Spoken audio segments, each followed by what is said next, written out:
मांगी गए अचरज नाही, दुर्गम काज जगत के जेते, सुगम अनुग्रह तुम्हारे तेते।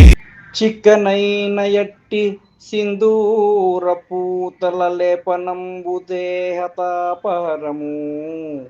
చిక్కనైన ఎట్టి సింధూర పూతల లేపనంబు దేహతాపహరము.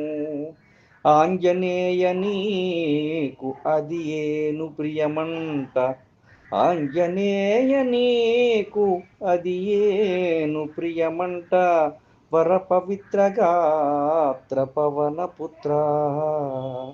చిక్కనైన ఎట్టి సింధూర పూతల లేపనంబు దేహతాపహరము.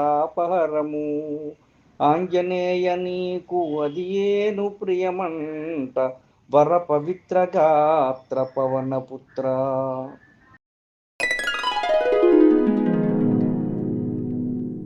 చిక్కనైన ఎట్టి సింధూర పూతల,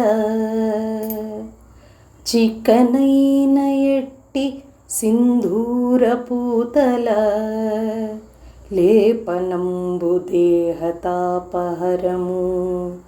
ఆంజనేయ నీకు అది ఏను ప్రియమట, వర పవిత్ర గాత్ర పవన పుత్ర,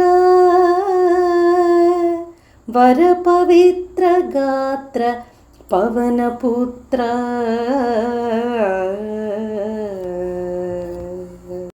ఈ పద్యాన్ని ఇద్దరు గాయకులు పాడారు. ఇద్దరు చాలా తమ తమ శైలిలో గొప్పగా గానం చేశారు. చిక్కనైనటువంటి సింధూర పూతలు పూయించుకుని ఉంటాడు ఆంజనేయుడు. మనం ఆంజనేయ ప్రతిమ ఎక్కడ చూసినా కూడా అది సింధూర పూతలతోటి పుట్టింది. అది ఎందుకంటే దేహాన్ని చల్లబరుస్తుంది అనేటువంటిది మన విశ్వాసం. అదే ఆయనకు ప్రియం.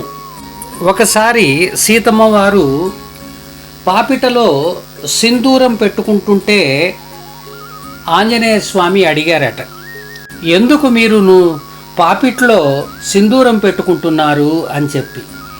నా భర్త క్షేమంగా ఉండాలని ఈ సింధూరాన్ని ధరిస్తున్నాను తండ్రి అని ఆమె ఆంజనేయ స్వామికి చెప్పారు.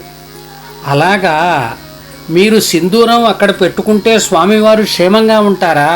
అయితే స్వామివారు క్షేమంగా ఉండడం కోసం నేను ఒళ్ళంతా సింధూరాన్ని ధరిస్తాను అని చెప్పి ఆంజనేయ స్వామి అప్పటి నుంచి తన ఒళ్ళంతా సింధూర పూతలతోటి కనిపిస్తున్నాడు అని చెప్పి ఒక కథ మనకి చెబుతుందన్నమాట.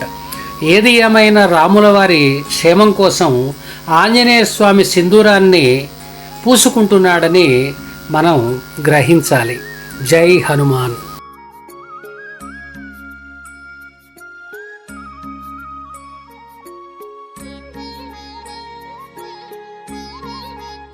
మరెన్నో వీడియోల కోసం మా ఛానల్ని లైక్ చేయండి, కామెంట్ చేయండి, షేర్ చేయండి, సబ్స్క్రైబ్ చేయండి. Thank you.